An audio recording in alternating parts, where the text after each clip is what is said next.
Hello बच्चों, आज हम भूगोल का कक्षा 12 का भारत में जनसंख्या वितरण, घनत्व, वृद्धि और संगठन पाठ का शेष भाग पढ़ेंगे। जनसंख्या घनत्व से आशय प्रति वर्ग किलोमीटर क्षेत्रफल में निवास करने वाले व्यक्तियों की संख्या से है। जनसंख्या घनत्व कई प्रकार के होते हैं। गणितीय घनत्व, आर्थिक घनत्व, कायिक घनत्व और कृषि घनत्व।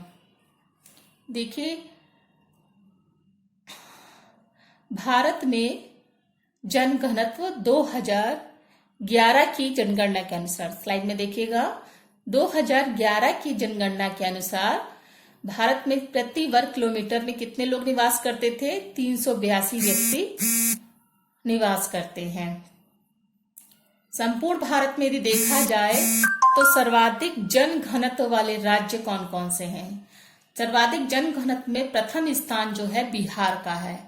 यहाँ पर 1102 व्यक्ति प्रति वर्ग किलोमीटर में निवास करते हैं। द्वितीय स्थान पश्चिम बंगाल का है। यहाँ पर 1029 व्यक्ति प्रति वर्ग किलोमीटर में निवास करते हैं। और तृतीय स्थान केरल का है। यहाँ पर 859 व्यक्ति जो है प्रति वर्ग किलोमीटर में निवास करते हैं। ठीक है। इसके अलावा जब ये तो सर्वाधिक जनघनत्व वाले राज्य थे, अब सबसे कम जनघनत्व वाले राज्य कौन से हैं? अरुणाचल प्रदेश। अरुणाचल प्रदेश में कितनी है जनसंख्या? प्रति वर्ग किलोमीटर क्षेत्रफल में 17 व्यक्ति निवास करते हैं। आप देखिए, प्रति वर्ग किलोमीटर में यहाँ पर 1102 व्यक्ति निवास कर रहे हैं और यहाँ पर कितने कर रहे हैं? 17 व्यक्ति निवास कर रहे हैं। अब आते हैं केंद्र शासित प्रदेश में जनघनत्व। केंद्र शासित प्रदेश में सर्वाधिक जनघनत्व कहाँ पर है? दिल्ली में है। यहाँ पर देखिए कितना ज्यादा है जनघनत्व। यहाँ पर प्रति व्यक्ति वर्ग किलोमीटर क्षेत्रफल में 11,297 व्यक्ति निवास करते हैं। चंडीगढ़ में देखिए 9,252 व्यक्ति निवास करते हैं। केंद्र शासित प्रदेशों में सबसे कम जनघनत्व जो है वो अंडमान निकोबार में है। अंडमान निकोबार में देखिए कितना है? 46 व्यक्ति प्रति वर्ग किलोमीटर। अब आते हैं हम लोग जनसंख्या वृद्धि पर। 1871 से लेकर 1901 तक भारत की जनसंख्या वृद्धि दर अत्यंत मंद रही। इस धीमी गति का मुख्य कारण दुर्भिक्ष और महामारी से होने वाली उच्च मृत्यु दर है। जैसे आप लोग देख रहे हैं, महामारी चलती है, आज समय चल रहा है, कोरोना वायरस का कहर चल रहा है। विश्व में कितने लोग मारे जा चुके हैं इस महामारी की वजह से। ठीक इसी प्रकार 1871 और से लेकर 1901 के मध्य में दुर्भिक्ष और महामारी, दुर्भिक्ष यानी कि सूखा काल और महामारी के कारण जो है उच्च मृत्यु दर अधिक थी।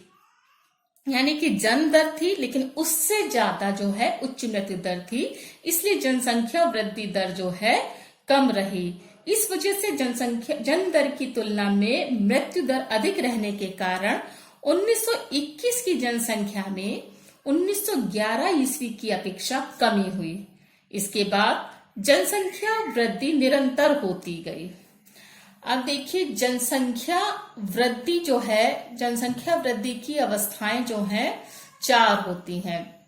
एक मंद वृद्धि दर, एक जो है 1901 से लेकर 1921 के मध्य। दूसरी स्थिर वृद्धि दर जो 1921 से 1951 के मध्य में है। और तीसरी जो होती तीव्र वृद्धि दर जो कि 1951 से 1981 के मध्य में है। और घटती दर से वृद्धि, घटती दर से वृद्धि कब से शुरू हुई है? 1981 से 2011 के बीच में।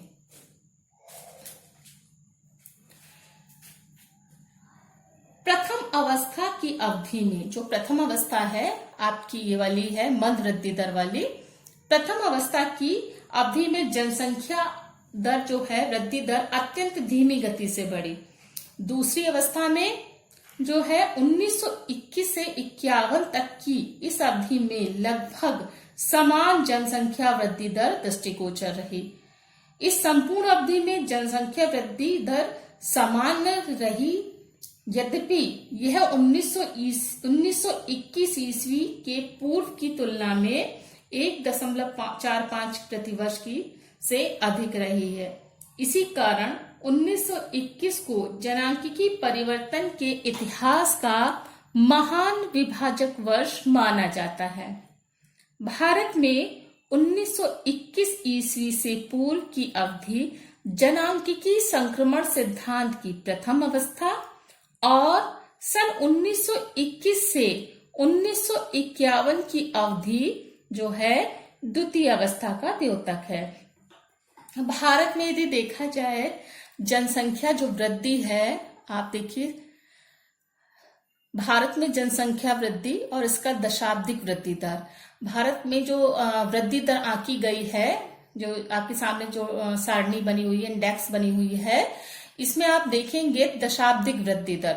तो 1971 आप देख रहे हैं, 1971 में 54.81 करोड़ जनसंख्या थी और दशकीय वृद्धि दर जो थी 24.8%, यानी कि 24.8% दशकीय वृद्धि दर, यानी 1961 से लेकर 71 के मध्य में जनसंख्या किस गति से बढ़ी? 24.8% की दर से।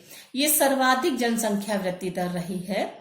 इसके बाद 1981 में 68.38 करोड़ थी और जनसंख्या जो थी, जनसंख्या वृद्धि दर थी वो 24.7 थी और 1991 में कुल जनसंख्या जो थी 84.63 करोड़ थी और जनसंख्या वृद्धि दर जो थी, दशकीय जनसंख्या वृद्धि दर थी 23.5 और 2001 में जनसंख्या थी 102 करोड़ दशमलव 87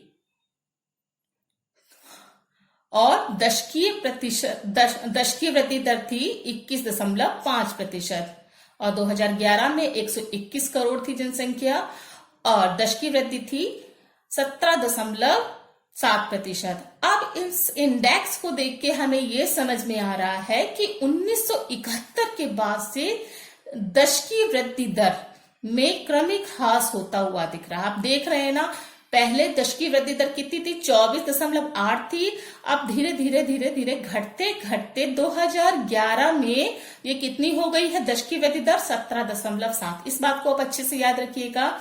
ये प्रश्न आ सकता है कि 2011 में दशकीय वृद्धि दर कितनी थी? तो ये 17.7 थी। 2001 से लेकर 2011 के मध्य में 17.7% की दर से दशकीय वृद्धि रही है।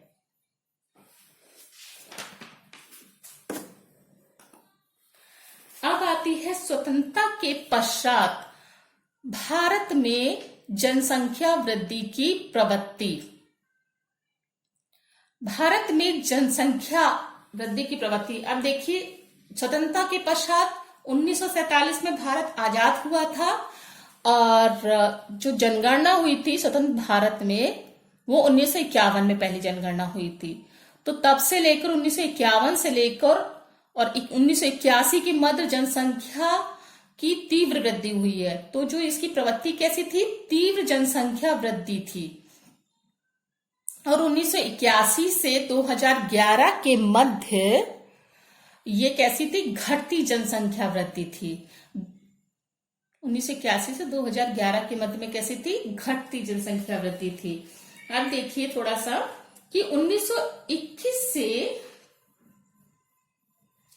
और 1951 तक जनसंख्या वृद्धि दर सामान्य रही है ना? बहुत ज्यादा वृद्धि नहीं हुई है और ना बहुत ज्यादा मृत्यु हुई है, सामान्य रूप से बढ़ी है। 1951 ईस्वी के पश्चात भारत की जनसंख्या में तीव्र गति से वृद्धि प्रारंभ हुई है, इसलिए यह अवधि एक अन्य विभाजक वर्ष के रूप में जानी जाती है। 1961 से 71 के मध्य में 24.8 पीछे इंडेक्स में लिखा है कि सबसे तीव्र वृद्धि दर देखी गई है और 1971 से 81 में जनसंख्या वृद्धि दर में कुछ कमी अवश्य दर्ज की गई है। मैंने पहले इंडेक्स दिखाई थी आपको, देखिए कुछ कमी जो है 71 से 81 के मध्य, ये देखिए है ना, ये 1981 है, तो इसका दशकीय क्या होगा, 1971 से लेकर 81 के मध्य जो है, जो दशकीय वृद्धि दर है, देखिए कुछ कम हुई है। यहाँ पर 24.8 थी और यहाँ पर कितनी है, 24.7।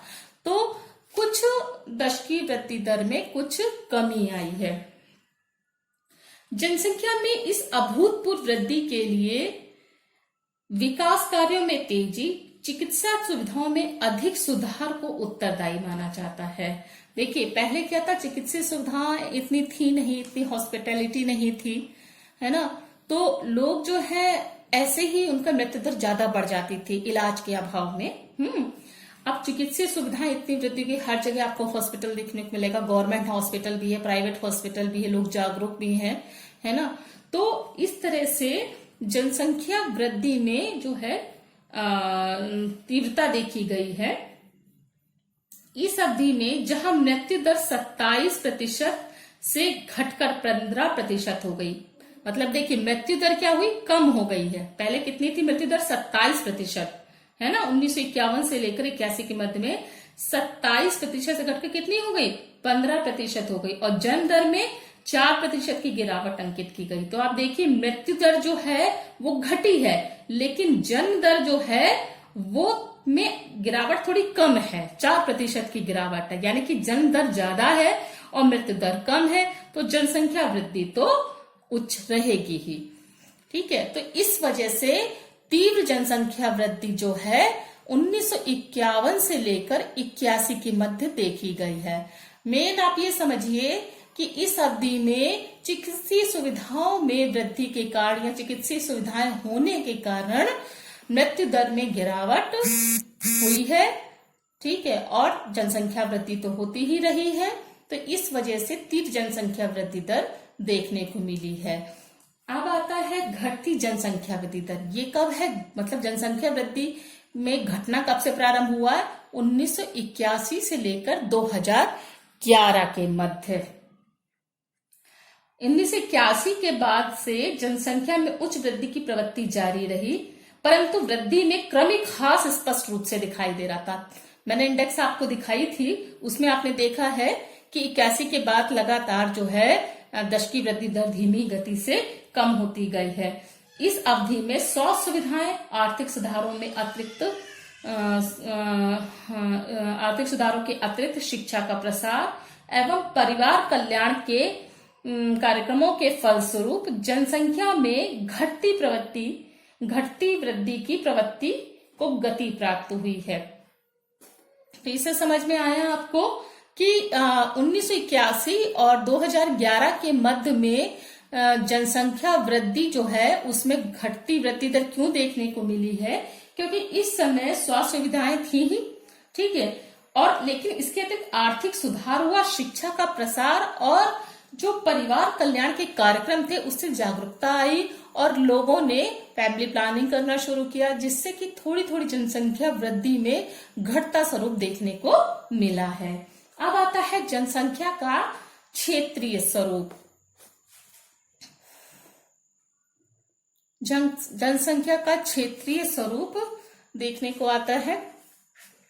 सर्वाधिक दशकीय जनसंख्या वृद्धि वाला जो राज्य है भारत में, सबसे ज्यादा दशकीय जनसंख्या वृद्धि कहाँ हुई है, वो मेघालय में हुई है। यहाँ पर 27.82% की दर से वृद्धि हुई है। सबसे कम जो है नागालैंड में हुई है। नागालैंड में कितनी हुई है, 0.4% की दर से, मतलब कि यहाँ पर जनसंख्या वृद्धि कम हुई है। 2011 के सेंसस के अकॉर्डिंग केंद्र राज्यों में सर्वाधिक दशकीय जनसंख्या वृद्धि वाला क्षेत्र कौन सा, दादरा नगर हवेली है। यहाँ पर 55.55 की दर से जनसंख्या में वृद्धि हुई है। केंद्र शासित राज्यों में सबसे कम दशकीय जनसंख्या वृद्धि वाला जो है राज्य वो है लक्षद्वीप। बच्चों, अब हम लोग इस पाठ का शेष भाग कल पढ़ेंगे। अब आपका थोड़ा ही बचा है। अब आपका हम जो है संगठन, जनसंख्या संगठन जो है कल पढ़ेंगे।